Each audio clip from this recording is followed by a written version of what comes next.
Hey guys, welcome to our channel Nash and Tereza, and today we're gonna be doing a new kind of video which we haven't done before. We got a book which is called the Czech Republic Culture Shocks from a friend, and what we want to do is we want to read some of the comments they say in one of the chapters, and we're going to talk about our experience on that. So if you enjoyed this video, make sure you leave us a like, subscribe, and stay to the end.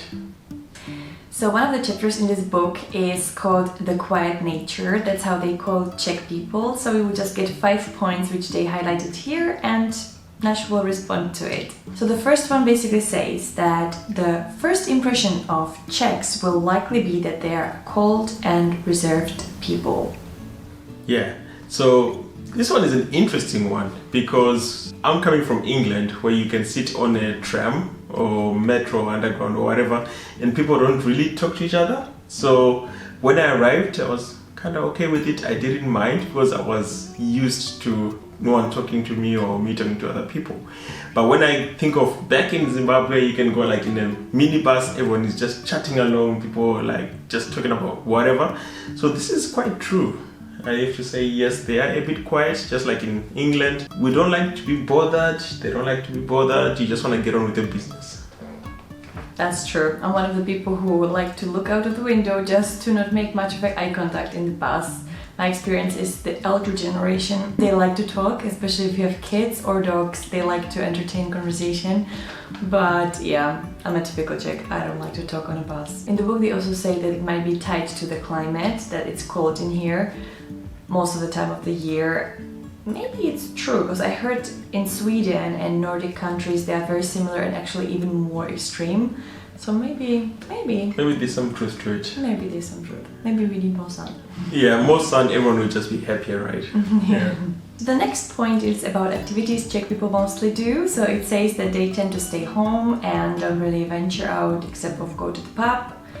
And there is no life on the streets as it is in most Asian and Mediterranean countries. I would say that's not true. Now things have changed in the last 5 years. There's now these new outdoor eating areas, outdoor seating, like for example Naplavka, every Friday or something in Prague, you see like the younger people just sitting out having some wine, enjoying. And most restaurants now, even before COVID started, is that they had the outdoor sitting where people just relax and they chat. But the beer thing is true, the beer gardens, this is where most Czech people hang out after work or like on weekends. Yeah, there's a lot of interactions with alcohol when you find Czech people on the streets. So that's true, yeah, I guess. But I guess with smaller towns, you don't really see much of a life on the streets. It's mostly in the pubs, especially villages. Except of their like specific festivities, the daily life is usually go pub, go home. Yeah, people like to keep to themselves, yes. You know, they don't like to have like street parties or whatever. Yeah, they don't want to bother. I guess it's about not bothering anyone else. Like you always think of, well, what would other people think of me, or I don't want to be inconvenient for others. So I guess it's more tied to the minding my own business called personalities. Yeah, I think probably also respect for neighbors. Yeah. Because you rarely get noise or some loud music coming from down the road. Depends on areas. Depends on areas, yeah. But mostly, yeah, typical average Czech person, yeah. They definitely care for the noise and inconveniences, so yeah. So the third point is about neighbors, and this book says that the person who wrote it, in 3 years he lived in a flat block in Prague and he rarely saw his neighbors and never once exchanged anything more than just quiet hello or dobrý den. This is so true.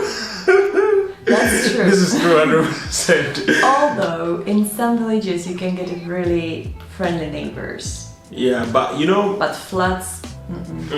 Yeah, because we were living in a flat in Prague for 2 years. Yeah.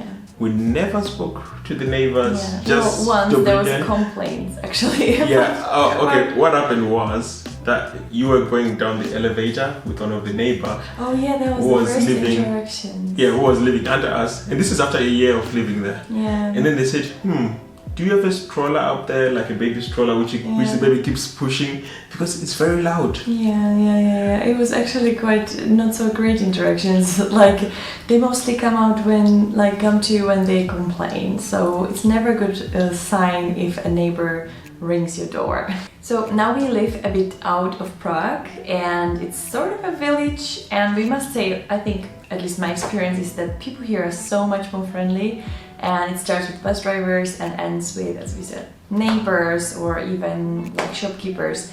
It's really, really different experience, and considering it's quite close to Prague, I think it's a mixture. It's still not like 100% village, but yeah, I think it's definitely more friendly in village or smaller areas, I guess. Yeah, when you're walking in the street, you actually have to greet your that's new. Yeah, that's new. Like everyone you ever meet on street, you actually say like hello. Yeah, which is hello. Which is nice. Like in our area, like where we lived before in Prague, it was mostly looking down or looking away, or you don't get greeted back. Yeah, and the other thing is, in other countries, when someone moves in, your neighbors come and knock on you and welcome you and maybe sometimes offer help or offer you cookies or cake or whatever. That's not the case here. Yeah. No, it's normally different. It's you go to the neighbors and introduce yourself and bring cookies. I don't think the neighbors come to you. So we should bring cookies to our neighbors? Yeah, that's how it is. Okay. Introduce yourself. Okay.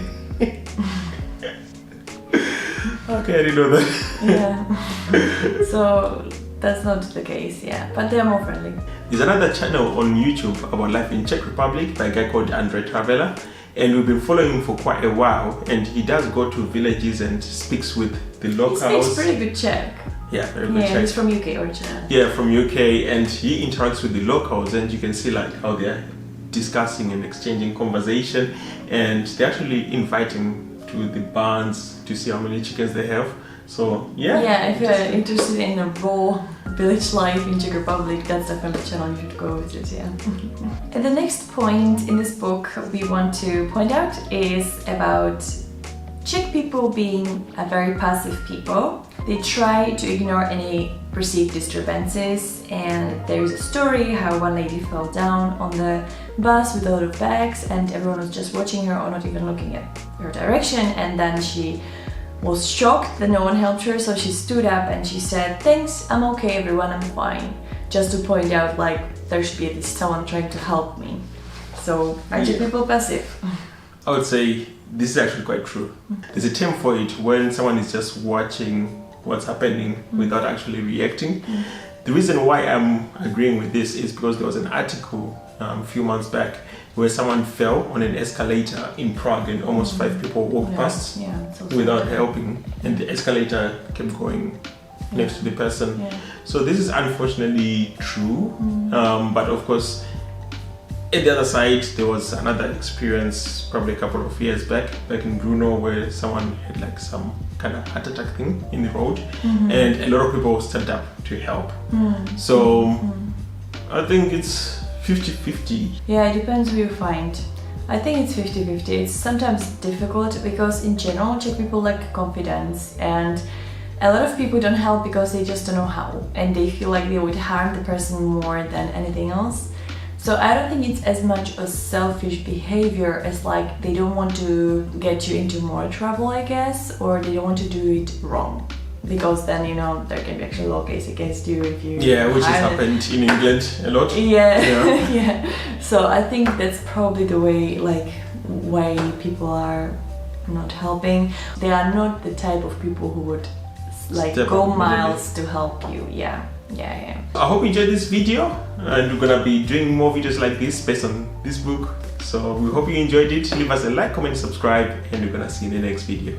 Bye! Bye!